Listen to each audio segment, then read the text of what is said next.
Dosiye ya Turahirwa Moses Motion yagejejwe mu bushinjacyaha. Reka nongere ngo ikaze mu makuru n'ibiganiro byacu bya buri munsi n'akanya keza tuba tugiye kuganira ku byasohotse mu bitangazamakuru bitandukanye. Reka mpere kuri iyi dosiye ya Motion cyangwa ya Turahirwa Moses.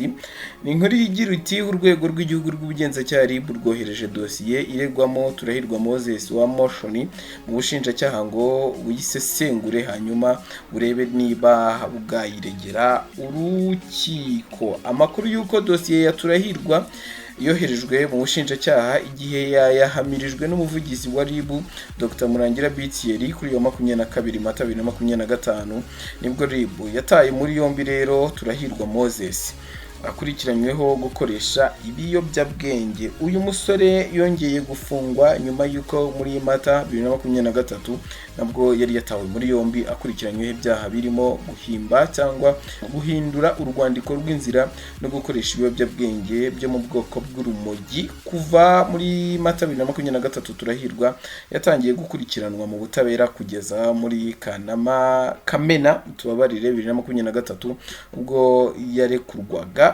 by'agateganyo n'urukiko rwisumbuye rwa Nyarugenge, ategekwa kujya yitaba ubushinjacyaha hanyuma akomeza gukurikiranwa adafunze. Icyakora nubwo yari yararekuwe by'agateganyo, urubanza mu mizi rwarakomeje aho kwa 20 Ukuboza 2024 urukiko rwisumbuye rwa Nyarugenge rwamuhamije ibyaha birimo icyo guhindura inyandiko cyangwa gukoresha inyandiko mpimbano no kunywa ibiyobyabwenge urumogi.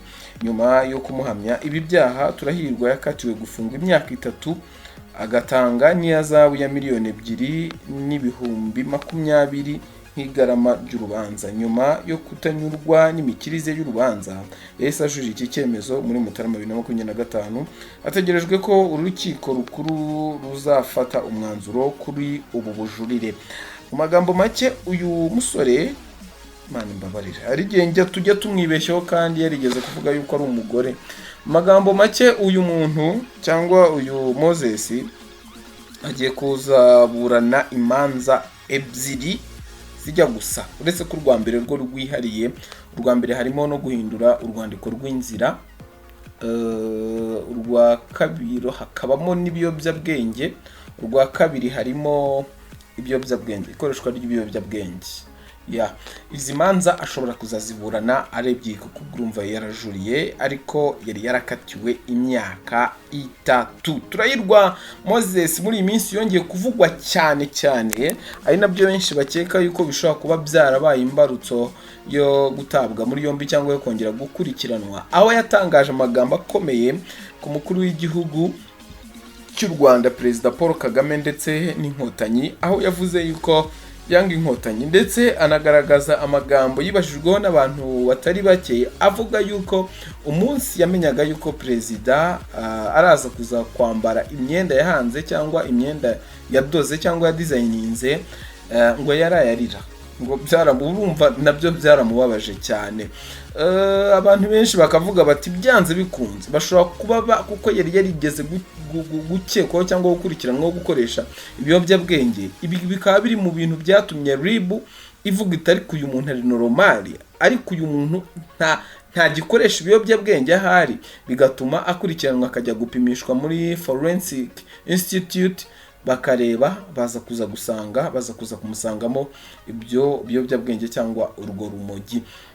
Ariko ibyo nibyo abantu bavuga kuba wenda baragendeye kuri ibyo yatangaje bakabona ko atari normal, bakavuga bati ni gute umuntu usibye kuba ari perezida, ni gute umukiriya ubona umukiriya ukababazwa nuko yahisemo kwambara imyenda yawe kandi ari umukiriya uraza kuza kukwishyura neza. Abandi bakavuga hari n'izindi mpamvu zitandukanye zishobora kugenderwa, ariko abenshi bavuga yuko aya magambo yatangaje ashobora kuba yaragize uruhare mu kuba uyu Moses, ndi kurinda kuvuga ngo uyu musore cyangwa uyu mugabo, kandi hari ibindi wenda yiyise cyangwa byagaragaye yuko ashobora kuba ari byo kugira ngo ntaza kuza kugirana umuntu dukubitana imitwe. Ariko igihari nuko Moses Turahirwa ubu ngubu ari mu maboko ataraye, ndetse dosiye ikaba yashyikirijwe ubushinjacyaha, baraza kuza kugenzura barebe niba koko ibirimo bifatika abe yakurikiranwa cyangwa abe yarekurwa. ariko amahirwe yo kurekurwayo ni make kubera yuko ubwo urumva hari n'urundi rubanza yakatiwe imyaka 3 rwari rukiri mu bujurire, urumva ni hatari. Gusa ikintu gihari cyangwa ikintu abantu bagomba kumenya nuko gukoresha ibiyobyabwenge mu rubyiruko mugomba kwitonda mukamenya yuko ibiyobyabwenge atari ikintu, mukamenya ko ibiyobyabwenge n'ubusanzwe nyine ubwenge buyoba.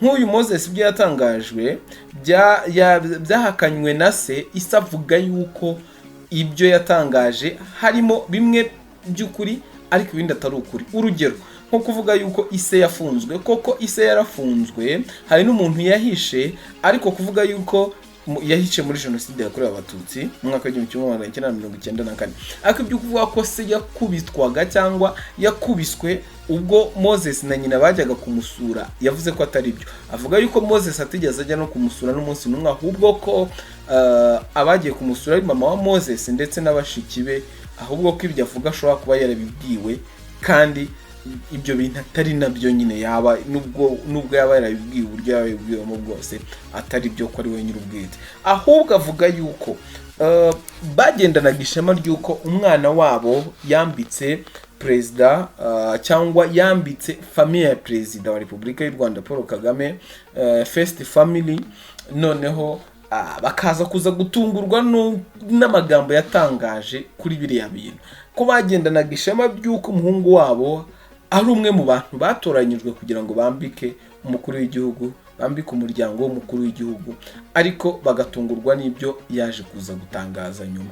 Akavuga yuko akeka yuko ibi yakoze Moses ashobora kuba yarabikuye mu kigare bagendana cyangwa kubera ibiyobyabwenge yanyweye, kubera yuko ahangaha Moses avuga yuko uno mugabo uyu pasiteri, papa wa Moses ni pasiteri, avuga yuko umwana we bakibana mu rugo bakiri kumwe yari umwana mwiza, ndetse ko ari nawe wamwibatirije amaze kubona yuko afite imico myiza n'indangagaciro byiza.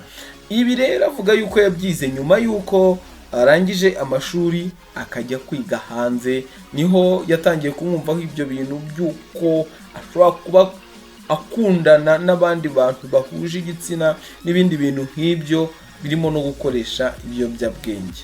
Ubwo ibyo byose bikaba byaza bigahura n'ibyo bintu, kavuga ati ibi bintu umwana we ashobora kuba yabitangaje atari normal, cyangwa ni imico yadabuse ahandi hantu, bikaba ari ibintu nyine rumva of course byateje ikibazo n'impagarara mu muryango. Byanze bikunze ubwo urumva nubwo amakosa y'umwana baraye ku giti cye, nubwo akuze agomba kwibarizwa ibye ku giti cye, ariko nk'umubyeyi biba bigomba kumuhangayikisha kuko yari afite umwana uzamutse neza, ufite impano nziza, ufasha mu bintu bigendanye n'imideri ku rwego mpuzamahanga, ku ruhando mpuzamahanga, kuko imyenda ya motion iracuruzwa ku isi hose, mu Butaliyani abahanzi bakomeye barayambara, abandi bantu bakomeye hirya no hino barayambara. Yari umudesigner mwiza, nawe umurikiye aka kanya ushobora kuba wicaye uri kumva iki kiganiro wambaye ishati cyangwa ipantaro ya motion cyangwa byahanzwe n'inzu yitwa motion ya Moses. Ubwo rero ni ibintu nakababaro kuba umwana yaratangiye gutera imbere, ariko kubera discipline agahita havuka ikibazo gishobora gutuma ibyo yubatse bisenyuka cyangwa ibyo yubatse abisenya ku giti cye. Ngayo nguko ngibyo iby'amakuru abagezweho, ngibyo ibya Moses wagejejwe cyangwa dosiye yashyikirijwe ubushinjacyaha kugira ngo burebe nimba ibi byaregwa cyangwa ibyo akurikiranywe bifatika cyangwa bigize icyaha cyangwa babikurikirana bikaba bifite ireme, noneho hakaba yatangira kuburana. Ngayo nguko rero.